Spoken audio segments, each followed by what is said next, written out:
everyone, and thank you for joining me. I'm Tracy Harris, and this is At Home in My Head, the podcast that explores life in the cottage at Woodland Corners.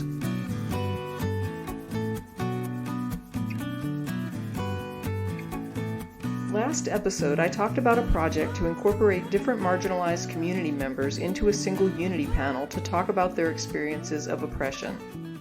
The conversation included information on experiences that were alike but also different. It shed light on how groups as well as individuals can experience oppression in different ways and how it can elicit different responses.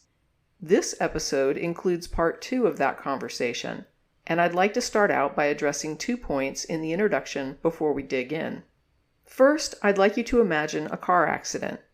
A driver, a passenger in the front, and one passenger in the back are hit by a large vehicle that has, through negligence, driven across the median into their lane and hit them head-on.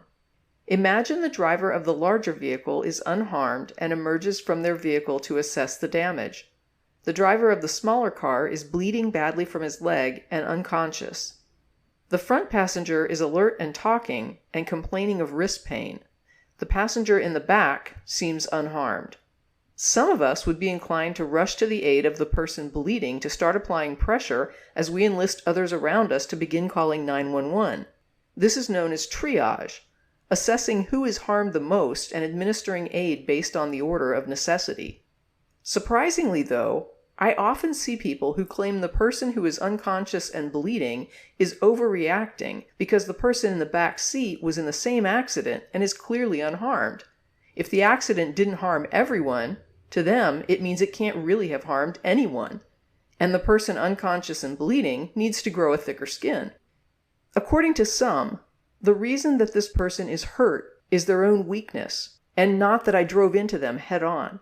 It's not what I did that's harmed them, it's their own oversensitivity. They were just looking for some reason to bleed out. This brings me to my next point, which is something called the eggshell skull rule.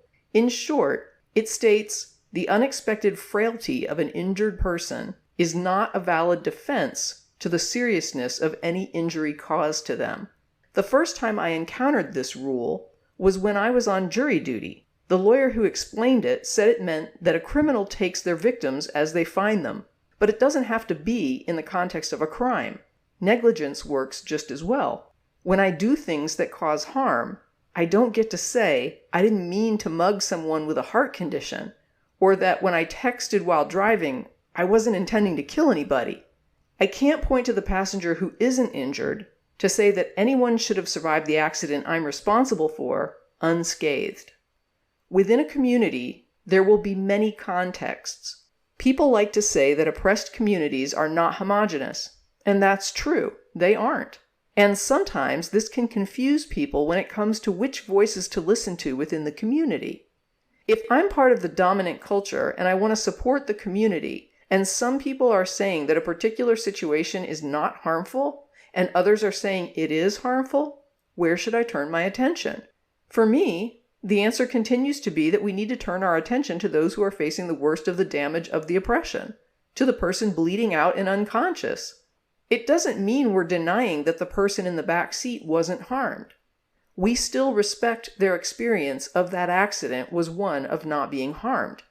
But that in no way negates the damage done to the person with lethal injuries. The same event can devastate some and leave others whole and intact. It may be where they were situated when the event occurred, or it may be that someone had a heart condition. But when a society decides to oppress an entire demographic for the benefit of others, we take our victims as we find them, and we are responsible for any and all resulting damages. Reasonable triage means that we apply our support for marginalized communities where it's most needed, to those most harmed as the priority. People who say they don't see it as harmful are okay, and they don't need us to tend to them at this time. They exist, their experience is valid, but it's not the homogeneous voice of the community. And those who are injured are also not the homogeneous voice of the community. But they are the most relevant voices if our goal is community support and aid. And with that, let's look at part 2 of the Unity panel, which focuses on how to be a better ally by avoiding decentering and fragility.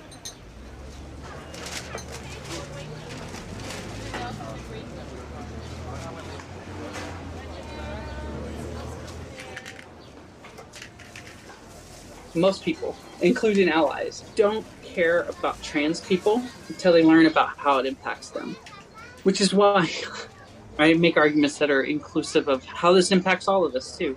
It impacts all women. We're doing some projects at work. So I'm on this steering committee and I'm trying to get some information. The part that I'm working on is messaging. So I'm sitting with some friends that I'd met at the Austin Capitol, and they're kind of giving me some advice, and I'm feeding back into the steering committee that will be releasing this thing in the next couple of months. The lady I'm talking to, her fiance is a trans guy. And they're like, well, it's almost a lot of times kind of a poison pill if you add the trans thing to it. To her point was, if you advocate for the least of us, then we all win. And I agree with that wholeheartedly. Trying to control the messaging around something at work means that I have to leave out how something impacts me and my community and the people around me. And I think it's good that we're also arguing for how it affects people with disabilities and people with different religious beliefs. We're constantly asked to leave ourselves out of the conversation, be quiet.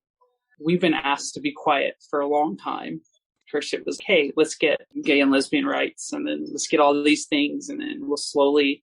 I've had people like, why are y'all so loud about this thing? And it's like, well, we've kind of been quiet for a long time. But the things that allies can do better. It's exhausting to have to constantly be arguing for everyone else just to get yourself some amount of human decency. If you advocate for everyone, we all win. The truth is that, like, for example, in feminism, we pushed really, really hard, and a lot of women of color were left out of that. So advancing women didn't really advance them. It advanced white women. When we push for advancement that advances everyone, it always advances the dominant culture more. Yeah. So it just pushes the dominant culture even further, and it leaves the marginalized person usually with less. So unless you have targeted focus on the specific issues of that group of people that needs that leverage and needs that help, it really does more good for the people that don't usually need it. When we advocate for the least of us, I agree all of us benefit. So if I advocate for trans women as a cis woman, I definitely advance my own rights by helping you. But if I advocate for myself, it doesn't necessarily trickle down to help you.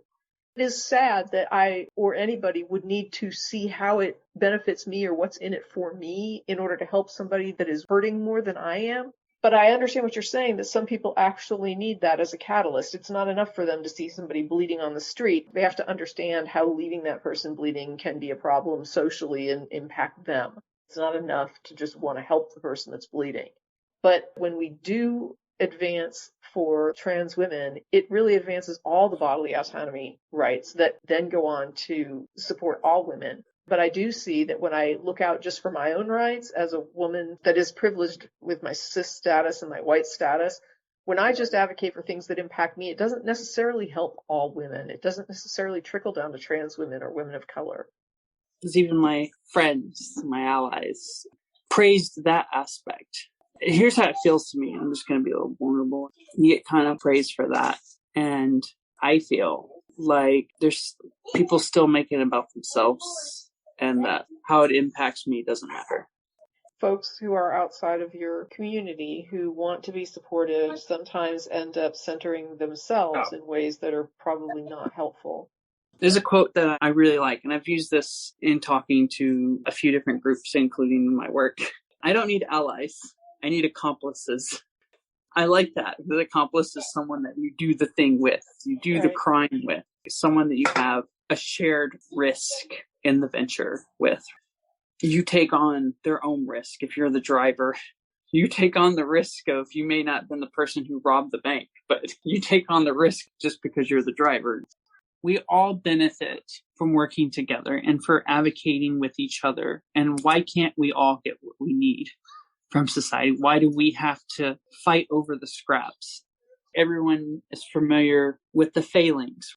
It's a battle formation. Your shield covers you and covers the person next to you like a scale. They overlap. It's a unified front of everyone overlapping, protecting each other. I was involved in the atheist community from the mid 2000s, probably around 2013, 2014 was when I started pulling away a little bit. I finally just cut ties with any remaining groups 2017, 2018. My first involvement was message boards and stuff online in the early 2000s. When I first got involved, it was really heartening because I'd come out of conservative Christianity and there was so much queerphobia and racism. I wasn't well enough educated to really recognize all of that stuff for what it was at the time. But I definitely was frustrated with how difficult it was to be involved in a church and how they would treat the queer people and other groups. As I got more involved with these groups, I started to see average rank and file people. You'd make friends with them, and then all of a sudden they would say something super far right wing or super homophobic thing, and you just be like, what is happening? And this is not what I joined to be a part of. Right around the time I met Megan, my wife, I was involved with a local atheist group in Phoenix where we lived at the time. They had like a hiking group and would meet up at pubs and things like that. But I was hanging out with a group, and there was a guy who had showed up. I'd never seen him at one of the events before. We were just sitting around having a conversation. You know how people group off when there's 10 or 20 people in a group. He was having a conversation with another group that was sitting next to us. I wasn't really paying attention to their conversation. And then all of a sudden I hear this guy go, well, I'm a white separatist. And I went, what? Me and my wife, she's my fiance at the time, but we both just looked over and we were like, did he just say that out loud in a public place? Things like that would happen that would make me go, I'm not sure I want to be a part of this group, especially because the reaction of the people running the group should have been, get the hell out of here. I wasn't in charge of the organization. So I didn't feel like it was my place to say anything, but I was kind of like, why the hell are they not kicking this guy out? The things I actually noticed the most often weren't openly horrible bigots. It was usually the people in the organizations that would say that they were allies, but were not very good at being allies. The fights that I had over and over again with people going, stop criticizing me for this. I meant well. I didn't mean any harm by that. Okay, if you didn't mean any harm by that, you should want to know why it actually did harm so that you can not do it again. The I meant well excuse was just a way of trying to shut down the conversation and not hear anything so they can just go on and keep doing what they want to do and not have anyone tell them that they're wrong to do it. Right. So in other words, they're saying, you need to hear me, that wasn't intended to be harmful. The end. Instead of saying that they want to hear from you how something that wasn't intended to be harmful actually did harm. I know what I intended, but how was it actually received and why was it problematic for you? That lack of curiosity and that lack of wanting to be educated into a higher level of cultural sensitivity. How can I better predict in the future whether what I'm saying is going to be hurtful or not if I'm not willing to listen to you and I have no curiosity whatsoever about what's harmful to people like you? More and more I started to hear, why are you making enemies out of people who agree with you 90% of the time? So simply noting that something was hurtful was you making an enemy. It started to feel so much like when conservatives go, well, you just call anyone who disagrees with you a bigot. I'm like, okay, you agree with me 90% of the time. Let's talk about this 10% because you might not think it's important, but I do. During the 2016 election, after Trump had won, hearing these atheists go, Trump won because you can't shut up about this. If liberals would just let these issues go, they could get more. And it's like, so I'm supposed to let the one party that is sort of halfway supportive of my identity utterly stop supporting me and throw me under the bus so that it can win elections? We have to give up all of this stuff to win the election. What's the point of winning the election? What's the point of the Democrats winning an election if they're still going to treat trans people just as badly as the Republicans are treating us? It struck me how quickly they were willing to throw trans people under the bus to get what they wanted.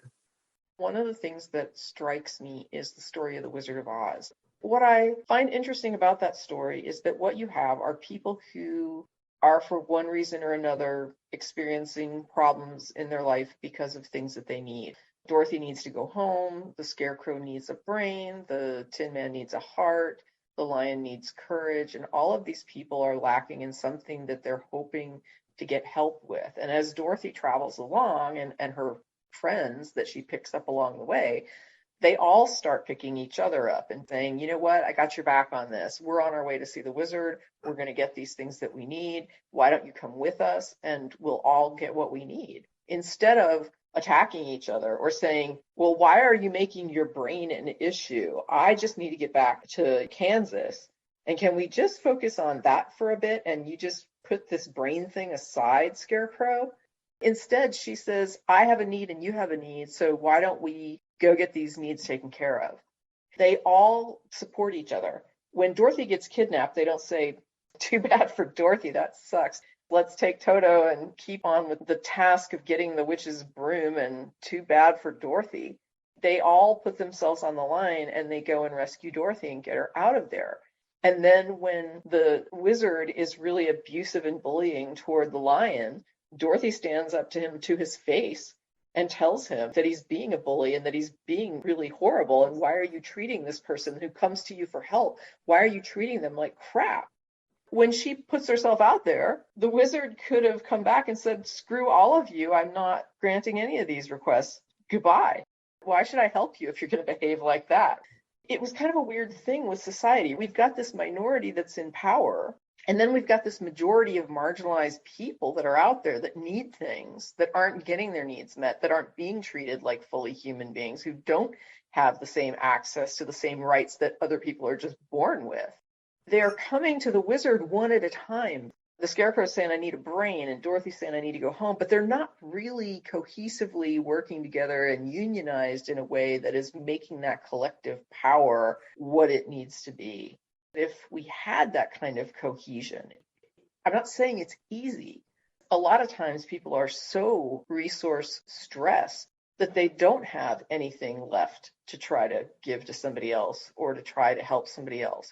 The people like me who maybe have more privilege and less oppression need to start putting ourselves out a little bit more and backing everybody. I understand if you're the person that's dealing with homelessness, I can't ask you to stand up and put yourself at more risk to help a bunch of other people. You're dealing with something that is enough. But for everybody who does have that capacity, we need to stop telling people, put your trans issues aside. Put your women's issues aside. Put your non-white issues and racist issues aside. We need to start really having each other's backs. And the people like myself who have the resource to do that, we need to quit shutting people down who are hurting more than we are. And we need to actually start picking people up and dragging them with us to the wizard, and not just standing there and asking for help, but demanding the rights, demanding the respect, and making it work. That to me is such a better vision of what it should be. And what you're describing when somebody tells you, if we bring your issue with us to the wizard, it puts all our issues at risk. And we need to quit thinking that way. We really need to start realizing that all of us have issues when we're not treated like a human being and when we're denied the same respect. And I don't even mean legislated legal rights. I just mean demanding respect. When Harper is at a restaurant and needs to go to the bathroom, that there will be 10 people that will stand up and say, I'll go to the bathroom with you and make sure that you're safe. We need to be a team. It ended up feeling like being gaslit. These communities, you'd have these people say, I'm an ally, and then like demand friendship, demand the label, treat me like I'm an ally because I've said I'm an ally. But then they didn't do anything. I'll just say that I'm an ally, and then, well, that's done. Problem solved. It would come up so many times. Somebody in the community would say something or do something, and you'd go, what you're saying or doing is not good. It's harming some group. You'd always have the people in the comment section coming in, atheists who are like fans of whoever you were talking about, go, that person's an ally. Don't you know that person's an ally? Here's a clip of that person saying they're an ally on this podcast 6 months ago or whatever. And I understand that this person says that they want to be an ally. If they actually want to be an ally, then they should want to hear from people who are members of that group when they tell them, hey, what you're doing is hurting us. But instead, they'll wield that label ally like a weapon to shut down any criticism of them every time they say or do something that ends up causing problems for us.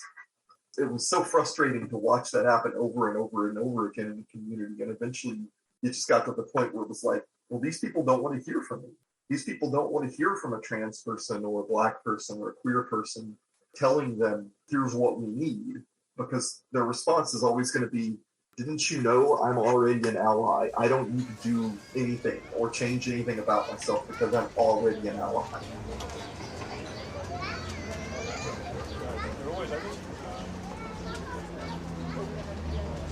One of the first Black activist groups I took part in about 20 years ago, it shocked me because I came out of a white community. Especially in those days, I had a large sense of empathy and giving the benefit of the doubt towards the dominant culture and population, and even sense of coming to their defense, because that was what I came from. That was my family, that was my community, that was my friends.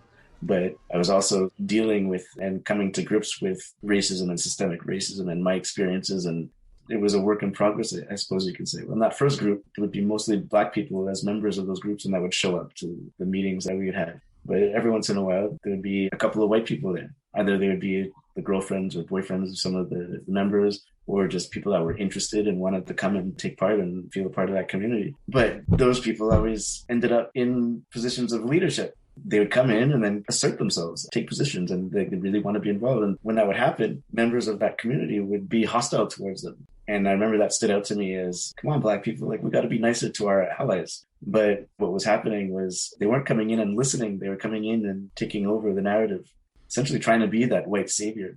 I was having a discussion the other day where people talk about, the only way we're going to go ahead is if we have forums where people obey the rules, don't call people this or that. This idea that in order for us to get help, we have to be on our best behavior comes across as a kind of tone policing, and we often are not given the space to actually express fully what we're going through, and we need that space to be able to be emotional. If it comes out in anger, we need space to do that, sadness, without being seen as though expressing that is somehow makes our argument less valid.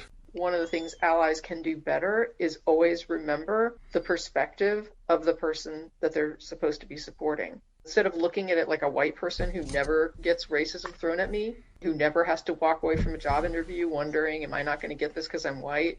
As somebody who doesn't experience that all the time, or at least frequently or at all, I should not come at the interaction by saying, this is rare because I never see it as a white person, and so I need to now question my Black friend and say, why do you think this is racist? You don't need to think this is racist. It's not always about race. Instead of being sympathetic to that and saying, I can see why you'd wonder that. It's true. Like, why isn't that the instinct to be like, wow, it didn't even occur to me. But damn, yeah, now I could see it now that you pointed it out to me. But no, they need to gaslight you.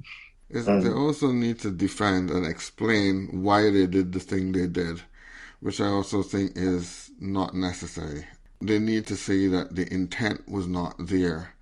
And again, I keep saying, that it's about impact, not intent, but they're more interested in exonerating themselves than they are of actually dealing with the actual injury that you are facing at the time. It's almost like you're there on the ground in pain, bleeding, and instead of fixing your whatever is broken or what's hurt, they stand there saying, well, I didn't really mean to do that. Let me explain what. And at that time, this is not helping you because it's back to centering them. And you don't really get that support. And when that's happening all the time, it takes a lot of your energy out. It's like you're always now being drawn into a debate as to, well, was that intentional or not? And were there other factors that led to this and that weren't the person's fault? And that really isn't the kind of conversation that you want. You just want people to understand what you're going through, plain and simple, and see what they can do to help it, if there's anything they can do. Or maybe what they can do is just to listen and to empathize. And I said, for a lot of people, even very big allies, that the knee-jerk is to say, well, I didn't mean that, or here's my explanation. It's very rarely ever that immediately as you bring the thing up, that the response is, oh, I'm so sorry, or oh, now I see it, or yes, I can see how you would look at it like that. There's no getting into your position, trying to see it from that way. I find that that is a rare thing.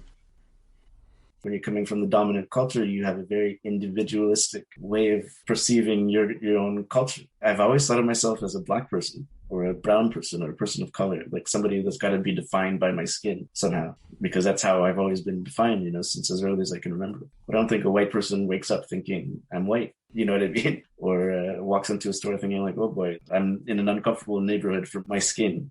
Because of individualistic ways of thinking, you kind of center yourself. Like you're the hero in your own narrative.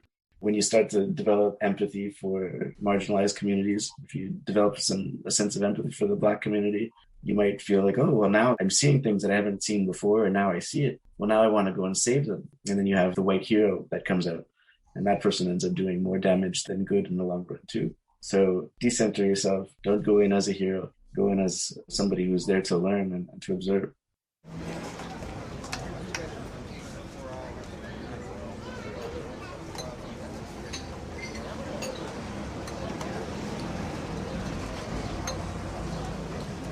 Allyship is not an identity, it's a temporary badge given by the oppressed. There is a feeling among some of the allies that there must be some point where they get to some sort of ally gold medal or some kind of level where no other allyship is needed because they have reached that point. Yeah, it's like a badge you earn in the Boy Scouts. You do it once and you get your badge and then you're set. You don't ever have to think about that again, You're thinking about everything in terms of virtue ethics, where it's just like, well, I intended some good things, so the fact that it didn't go that way is just not something we should ever bring up or talk about. All that matters is that I intended to be an ally. Yeah, they kind of want to be an ally on their own terms, right? I want to do what I want to do, and I just want it to be accepted as good because I intended as good. If you come to me and your right arm is broken and I start bandaging your left arm, and you're like, Tracy, that's not the arm that's broken. If you want to help, my right arm is what needs to be set, not the left Fine, arm. I won't do anything then. Right, and me saying, oh, okay, so tell me, why don't you just criticize me for trying to help, and why should I even try to help you? Because clearly I can't do anything right. Instead of saying, oh, okay, wait a minute, so I'm bandaging the wrong arm. Which arm's broken, and what do I need to do? Just listen to people. How hard is this to just listen? They want to get to that point. Just tell them what to do, and if they do all those things, they'll be there. You can be an ally today and oppressor tomorrow. Allyship is really very temporary in the situation, and if you've done one good thing today, you have to try to do it the next day, because you can't criticize me today because yesterday I did well. Yeah, yesterday you did well, but each day is another day, and we deal with this thing every day, so you have to be in this for every day, and you must not see it as a favor to us. Society needs it to do better. I mean, the other day, someone from the white community, she was, being an ally, trying to ask how she could help, but she ended off by saying, I'm sorry about the racism that you have to deal with. And I thought, that should be, I'm sorry for the racism that this society has in it. I think the more people see racism as something that happens to Black people, or, other discrimination as only affecting that particular group and not as something that society needs to change, we're not going to get too far, because then people think that, well, it's only a problem for us and we have to deal with it. No, it is something that everybody needs to be a part of and needs to see themselves as having a responsibility. To be a good ally, you have to be the microphone but not grab the microphone, and I thought that was a really good way of putting it for ally, that you're not there to come in to tell us what we need to do or to give us the answers. We're the ones in a better position to have them. What you can do is give us more of a platform, increase our voices, push us out there more. If you have a platform, give us a little bit, like what Tracy's doing here. We talked about dominant culture, and we talked about those biases. Allies are constantly telling us that we need to change, telling us how we need to act to change cis hetero people's minds about us. And I get this even from gay white men.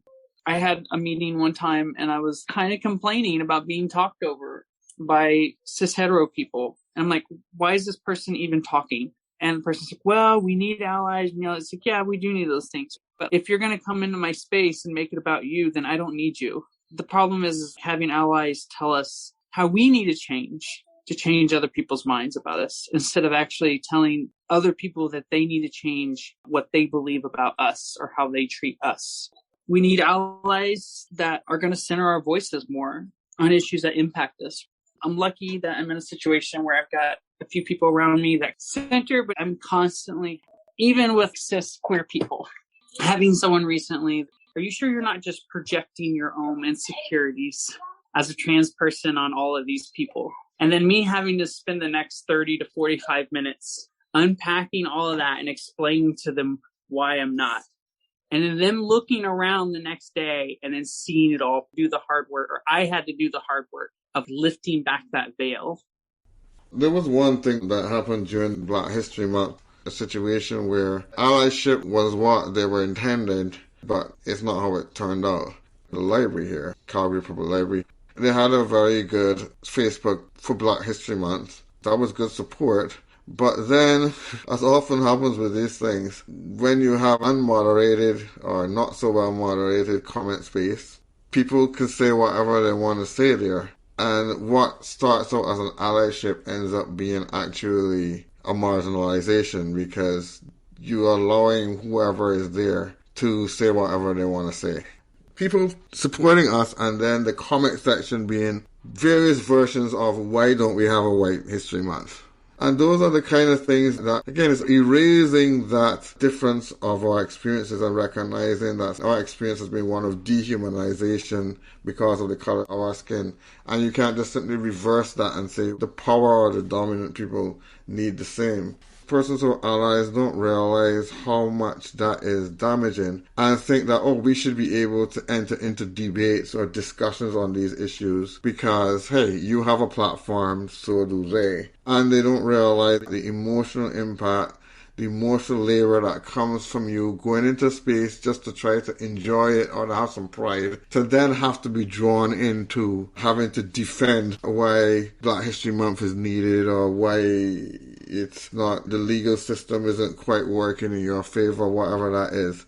The idea that whenever we get with allies that are supporting us, we always have this second aspect that maybe we're going to be drawn into something where we have to discuss why it's necessary or why we're doing what we're doing. And then often at the end, somebody may say, yeah, you really did well in explaining that, or it's so good we now understand this. But they don't realize just how much that takes out of you each time. And I think allies need to recognize that and to not put us in spaces, even though they have us at the table or they have us in some sort of forum where we have to continually be defending or continually drawn into discussions where we have to explain to people things. One of the first things I would like to see is acknowledgement of that and really respecting our time, respecting our labor, and allowing us to be safe when we are in these areas where they want to get the benefit of our experience.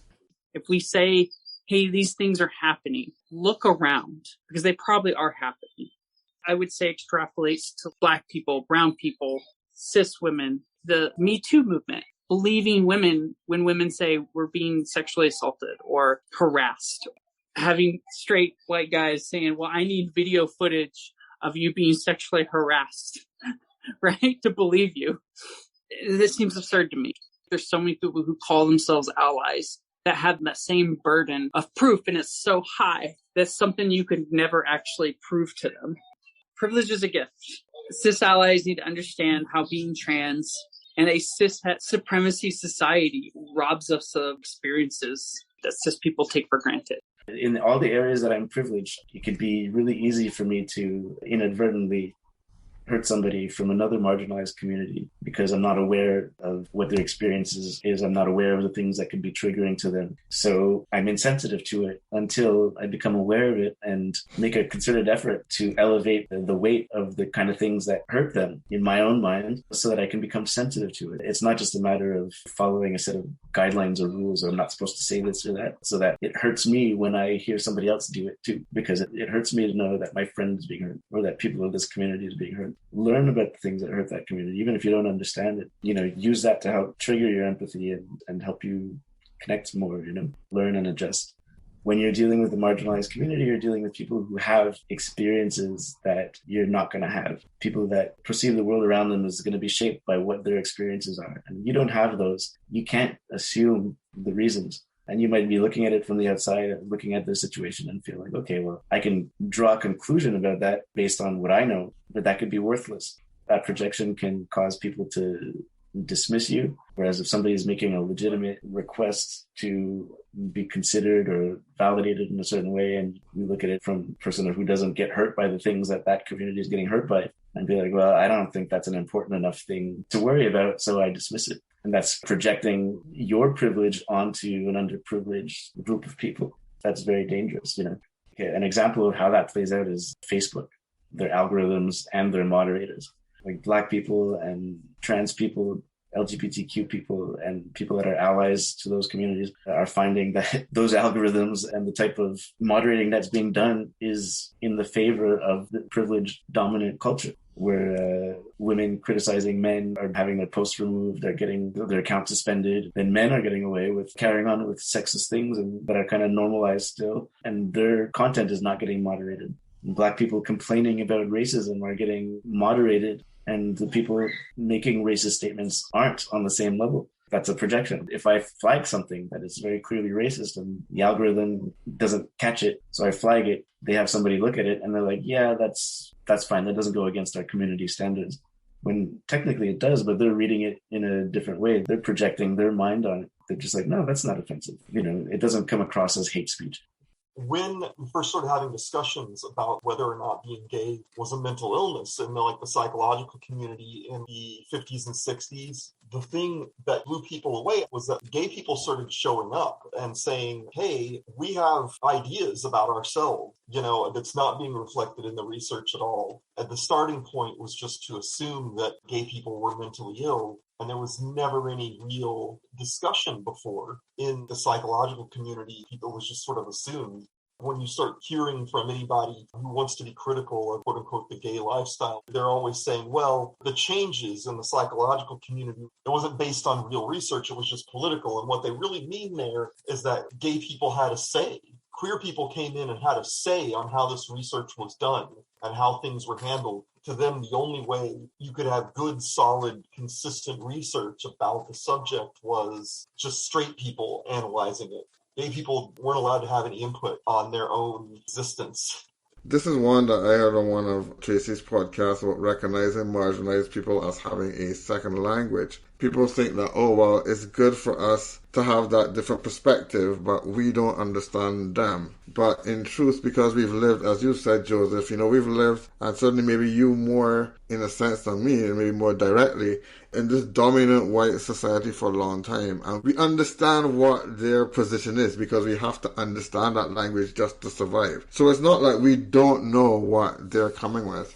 So when we come to the table, we're coming with both. We're coming with understanding their side and our side, but they don't have the two languages because they naturally don't need to understand our situation to survive. They don't have to give us their perspective in these discussions. Just listen.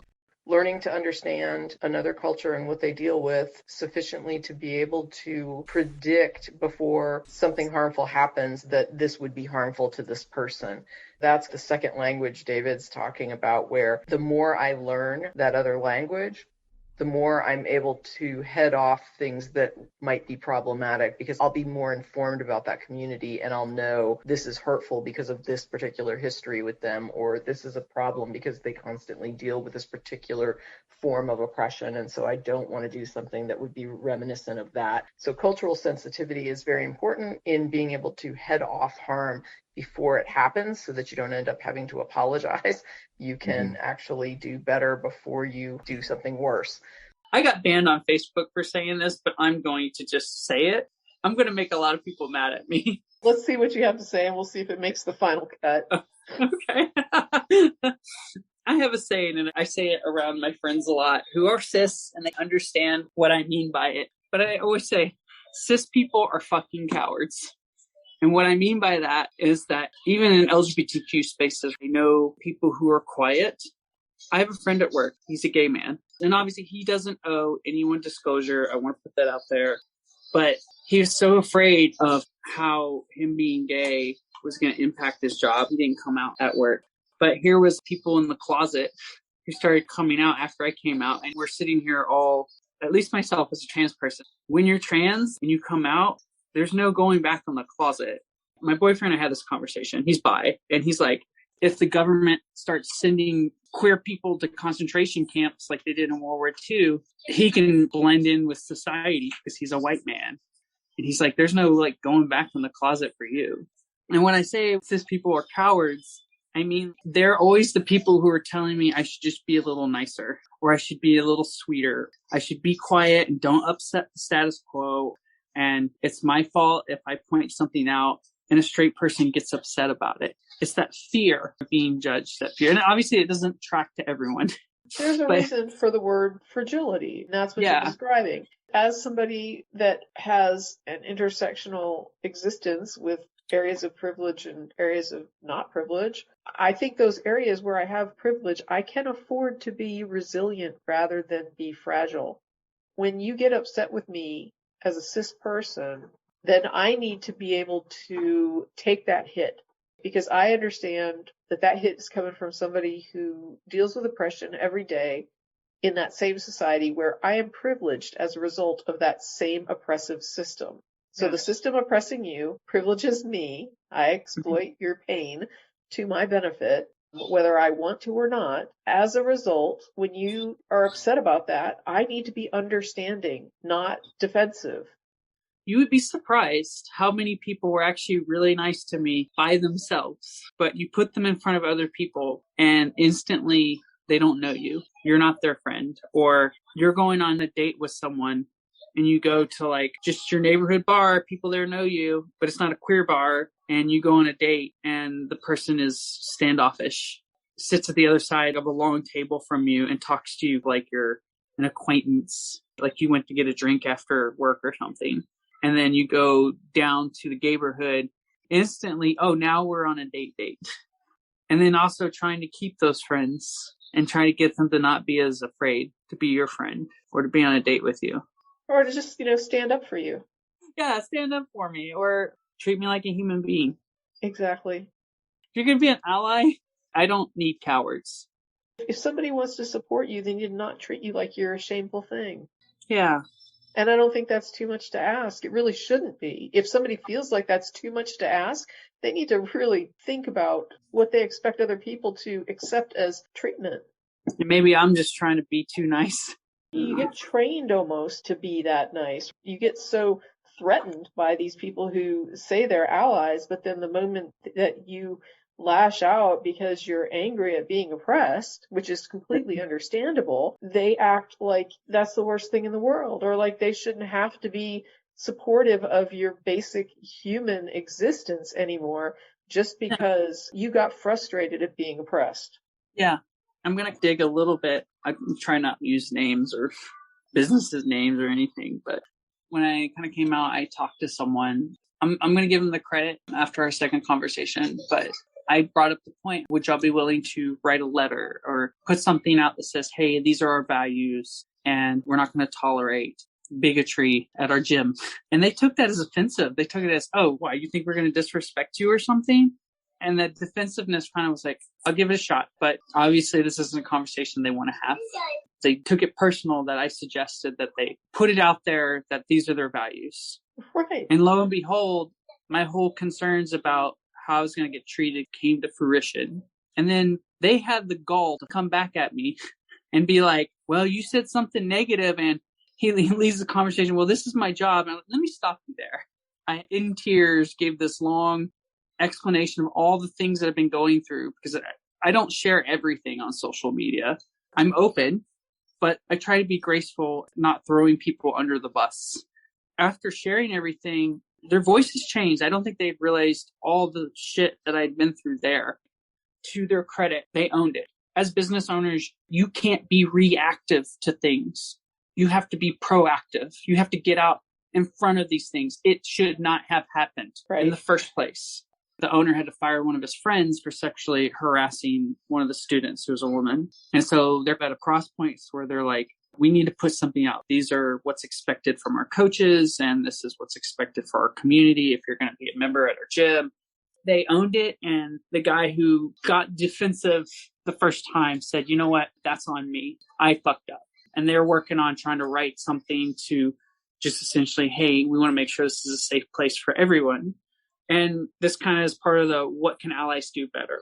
Waving a pride flag or making a big public statement about LGBTQ plus rights and people and you're welcome here isn't about giving me warm, fuzzy feelings. It's about signaling to this douchebag over here who's going to harass me or threaten me or try to drive me out in some way that that's not acceptable. It looks like you're parading a certain person around or you're parading a certain demographic around or you're saying, hey, Black Lives Matter or believe women.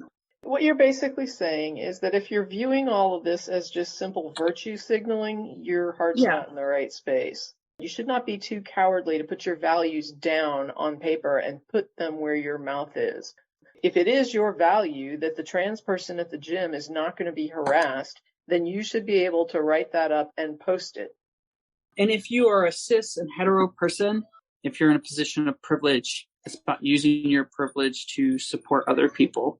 Even as something simple as putting the equal sticker in the back of your car. And it's actually a good quick lesson. You get to see real fast how queer people get to live. If you are cis and hetero and you want to see how we feel for a little bit, fly that flag somewhere and look at the scolds you'll get, the nervousness and just the awkwardness and the treating you like you're a monster.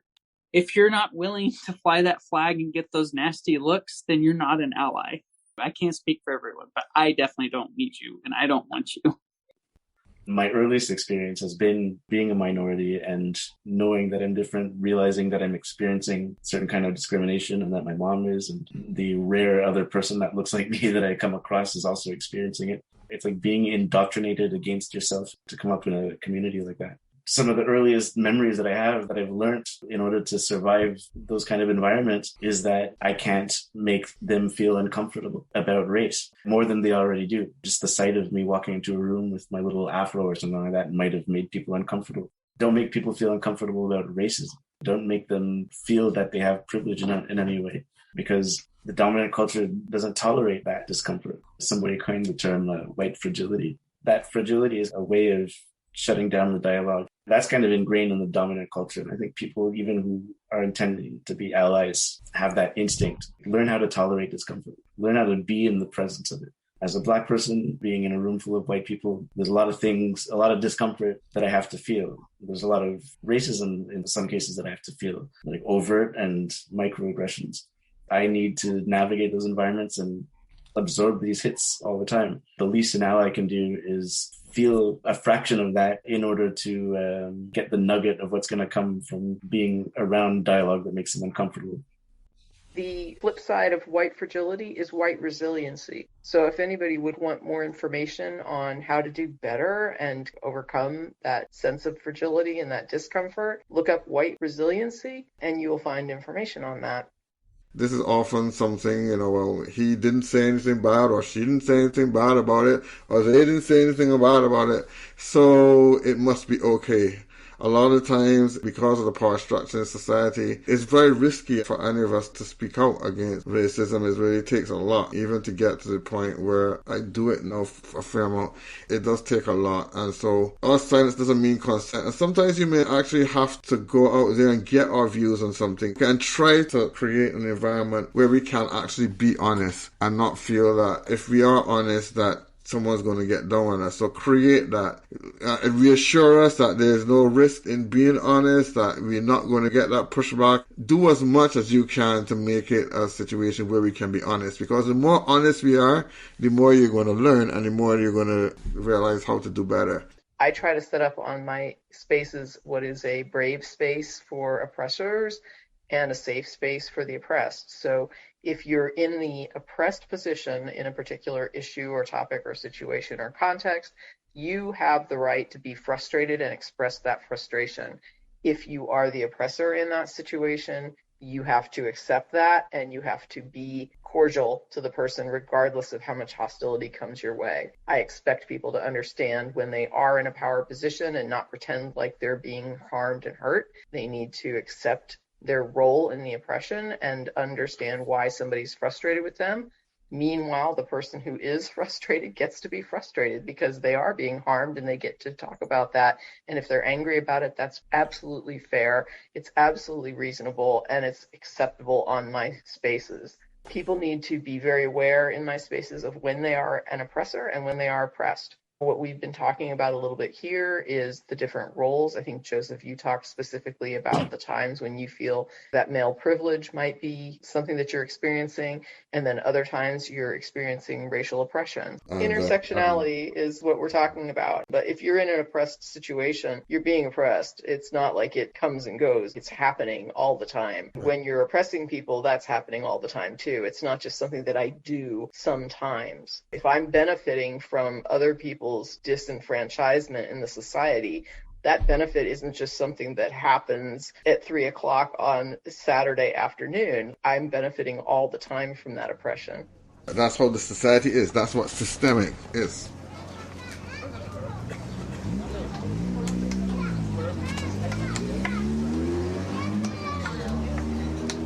A lot of people who identify as an ally because they haven't really thought it through so much. They don't see it as that. They see it as like, okay, well, I'm somebody that supports this community, so I'm an ally to that community. But it's a little bit more active than that. Some people who see themselves as just plain not racist would consider themselves allies too, not seeing themselves as hostile towards marginalized communities. That, I think, is a big one too. That it's not enough to try to not be racist and sort of think, well, if I don't do anything bad, that I'm okay. But really, it takes intent to do these things. It has to be sort of everyday practice to do it and to do all the things that you're talking about, listening and decentering and those kinds of things.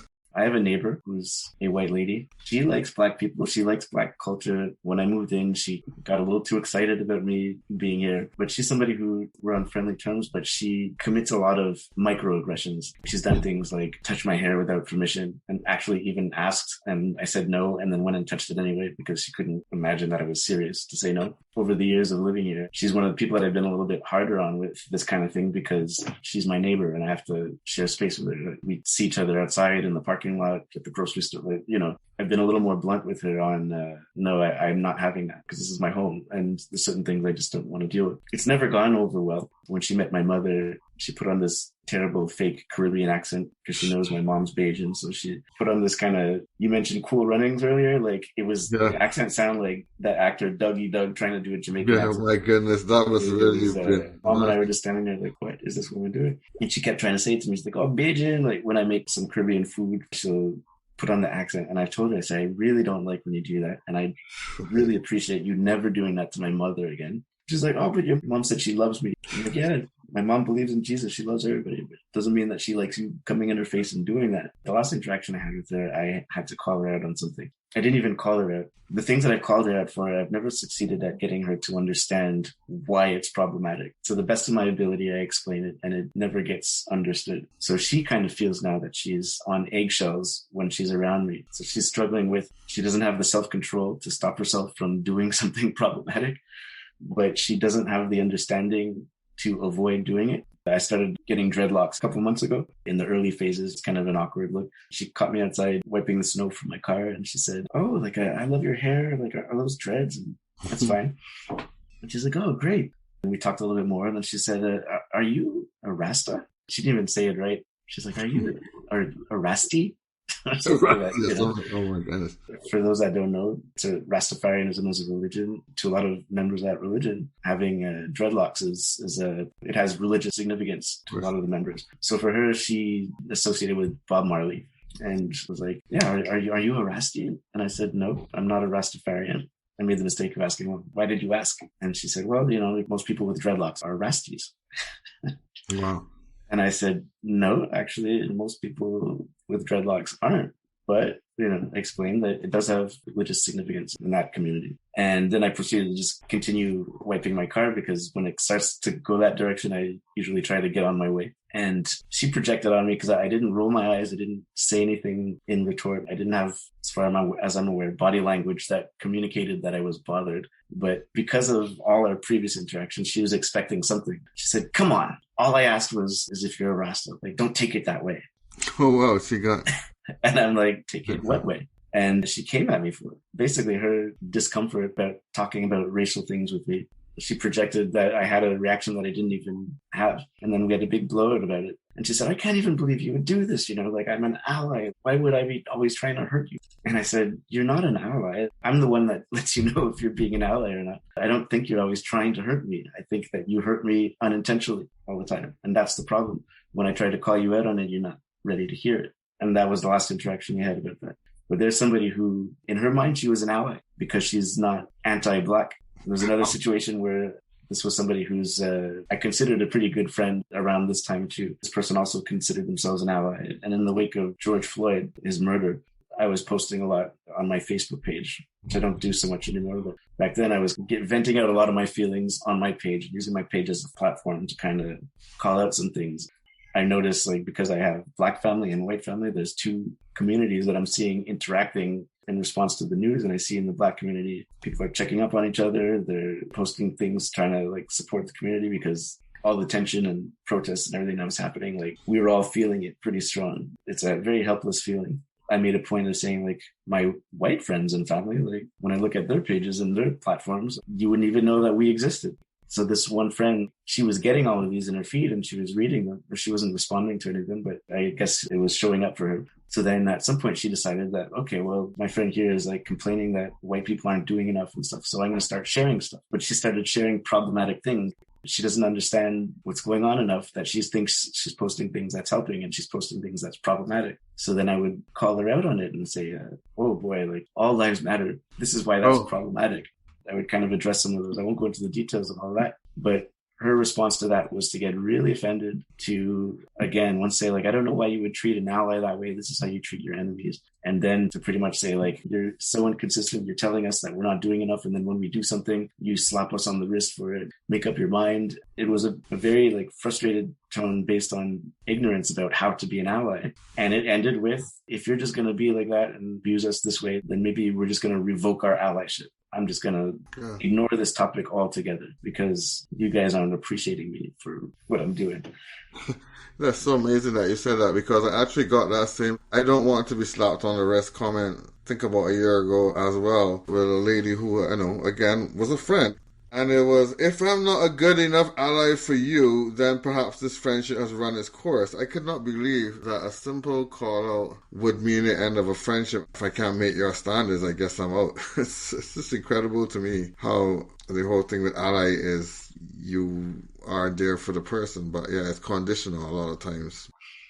Yeah, but I think allyship is something that, I wouldn't even look at it as a title or a badge of honor, but rather something that you're constantly striving for, and realize that as long as you have privilege, you're most likely falling short of qualifying as an ally at some point. But if you keep on making the effort to learn about the community that you're trying to be an ally to adjust your behavior and actions based on what you're learning, to sensitize yourself to them, you'll be doing the right thing. Never just consider yourself an ally. So I try to be an ally too. I never say I'm your ally. I say I'm doing my best and I'm striving to be an ally towards your community. And it's going to be an endless work in progress, but I always hope to be moving steps forward and never backward.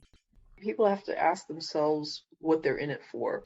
If I'm in it to build a better society, to build a more equitable society, to help end oppression across the board, then personal treatment of me isn't going to affect that. But if I'm in it to be treated well and to get cookies, right? Like I'm here for the cookies. If there's no cookies, I'm going home. And that's kind of what's being described there, right? You're in this situation because you're being exploited for my benefit as a white person. So I'm exploiting a system that is oppressing people, and I'm upset that they're not thanking me for trying to undo that mess. People do not get a thank you and a cookie for cleaning up their own mess. Yeah, for sure. But some are really in it for that in a big, big way. It's like decentering the issue and centering it on me as the white person and my efforts. It's not about what you deal with in the oppression of a community anymore. It's all about me, and am I being treated right, and am I being appreciated, and it's like, can you just do something that's not about you? That's very triggering to some people. Yeah, it seems simple, but they just don't seem to be able to do it. Some people, the society has told them so much that it's all about them. They can't even be out of that center for a minute. it's something that has to change. I mean, I don't apologize for telling people that. Yeah, it's not about you. We have to decenter the oppressor group. It's really, that's the big, big thing.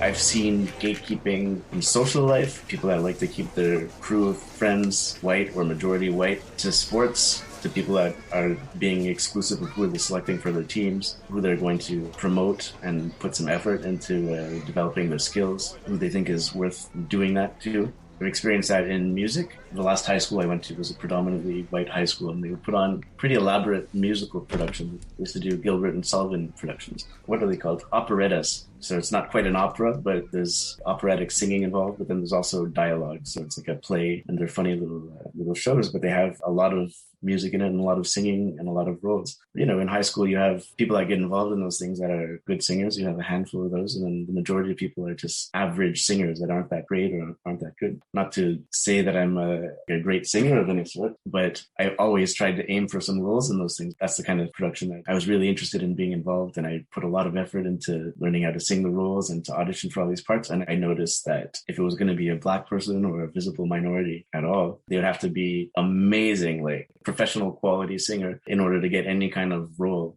of significance. Otherwise, it was going to go to white kids who either couldn't sing on key at all or can barely carry a note. Every one of these kind of things where like I would notice that kind of happening, there was no way to really call it out. You just be suspicious of it because you just see like, okay, every Black person that tried to go for this role, or every person of color that's also interested in this, some of them are killing it, and then they're not getting the call back. You wonder about it. It's a kind of thing that if you're Black in a predominantly white society, you're always leaving a situation asking these kind of questions. And you may be very qualified for a job, and you go through the interview process and you get the sense that you impress them, and there's not a lot of candidates to compete with you, and you don't get the call back.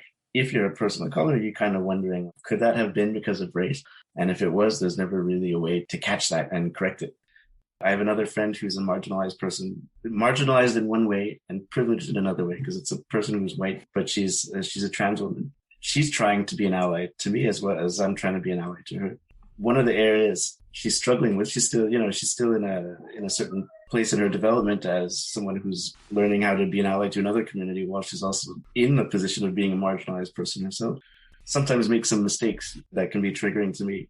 One of the things is to kind of talk about areas in which they benefit from privilege, about like there's some excuses being made for carrying on with certain kinds of activities and stuff like that. I ended up just using Tracy's podcast and her platform and Facebook page as an example of like, if you want to really be an ally to the community that you benefit from exploiting to a degree, look at what Tracy does. And I think, Tracy, you're probably the first and only person I've ever known, white person, cis person, het person, to actually do what you do. You have some notoriety from your experiences in the atheist community in the past that has provided you an audience, and you've seeded that space to let marginalized voices use your platform and use your audience. And that's something that I think that's an incredible example of how to be an ally that most people wouldn't be willing to do. Most people would be in the position of having an audience that you have, or would probably try to build that audience and self-promote and make a living off of doing that or something. But, you're letting other people use it and you're elevating other people's voices. It'd be nice to see more of that from more people. I heard this great TED Talk from a trans woman who used to present as a male CEO. And one of the things that she had said was, it's not enough to try to create opportunities for women. Empowered men need to step down and give up their opportunities for women. Mm-hmm. I remember talking to David, we were looking at a particular conference platform that was about diversity. I mean, the conference wasn't about diversity, but the platform was promoted as diverse. And there were like a couple people who weren't white, there were a few women. And I said to David, imagine the bold step if that entire lineup was not white and not male. I was involved in that conversation too. Yeah, I mean, wouldn't that be something? That would be amazing. That would really show that they were serious about diversity. As you said, giving it up. Imagine the learning that would come from that. A conference like that. You would learn so much and get so much of a benefit We have those kind of spaces, but then they are seen as, well, those are for black people or for trans people. And then the mainstream don't come to it, So it says, if it's women of color, then why do I need to be there? But if we can actually get some of these spaces with these speakers, with the mainstream listening, wow. It would make a tremendous difference. It would be a big start, but not even that. I can see that happening. I think you'd have to bait and switch people to get it. Yeah, because they would say, some people would not turn up. They'd be afraid of the attendance. I mean, you mentioned about what Tracy does. The thing is that is not the audience. If you're looking at the numbers, if you are building on the audience that you had from before in the atheist community, that would probably be a bigger, in terms of numbers, more. But, when you do something like this, you have to realize it might be fewer, but it can be more important, even though there might be fewer people listening, because those people listening are learning something that really makes a difference. And I would think, a conference like that might have less people, but the people who were there would have such an amazing experience. I think it could at least begin to make that difference. I would love to challenge them, and I would love that to happen. I hope that people see that. I'd love to put it out there. I would say if the racist institution, which is the NFL, could actually do that at a Super Bowl halftime and put almost only black people up on the stage, except for one, then I think some people in the atheist community could probably pull something like that off. Oh, okay, maybe that's the challenge, say be like the NFL. Although the whole NFL, the uproar on that. The bar has been raised, even if it's been raised by the devil. If they could just do it for like 1 year. Yeah, even just 1 year. They do this forever, but just to say we're making a point this year about diversity. So we're going to do an entire panel of marginalization just to platform those voices. I just think it would be awesome. It would be. That would be amazing. But, I think anybody trying to suggest that, unless like those institutions really were interested in diversity and not just advertising themselves as such, they probably wouldn't go for it. And you'd learn very quickly. I guess they'd have to face being exposed that, no, that's not what they want. They would call that racist and all that, We that want to end racism are actually doing our own racism on our side, that we are being hypocritical. I'm going to have to put that link in for that skit on Dun Dun Dun. Reverse racism. Reverse racism. Yes. Yes. I know they just call it racism, but yes, it is. Yeah, they took out the reverse now. And they actually say that racism is both ways now, and that's where that fear, the FAIR that you put out there, what was it? Foundation Against Intolerance and Racism, but they define racism as going both ways. A lot of the criticism I saw of the Super Bowl halftime show was people saying it's racist. Yes, that's what I mean. And they were saying that because they were saying, there's a lack of diversity on that stage. It's mainly black people out there. A lot of people were saying they didn't even recognize Eminem as a white person. They're saying there was not a single white person on the stage. That's racist. How is that not racist? If white people did that, black people would freak out. And then it's kind of like, how many Super Bowls have there been? Right. Yeah. How many of them didn't have a black people? Most of them, 80% or exactly. Yeah. 90%. When you're the default, you don't think of it. You don't think of 20 white people on stage as, it's only white people. But if you see 20 black people on stage, it's like, well, don't they want to shake it up a little bit and add some other diversity?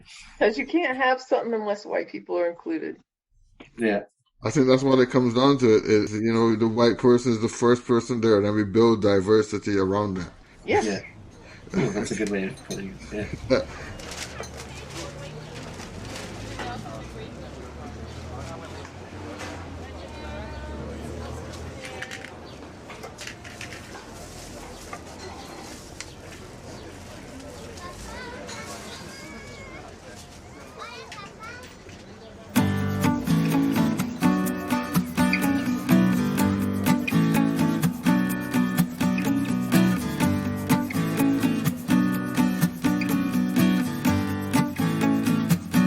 That's it for this episode of At Home in My Head, exploring life in the cottage at Woodland Corners. Thanks for listening, and as always, stay safe, be well, and never stop exploring.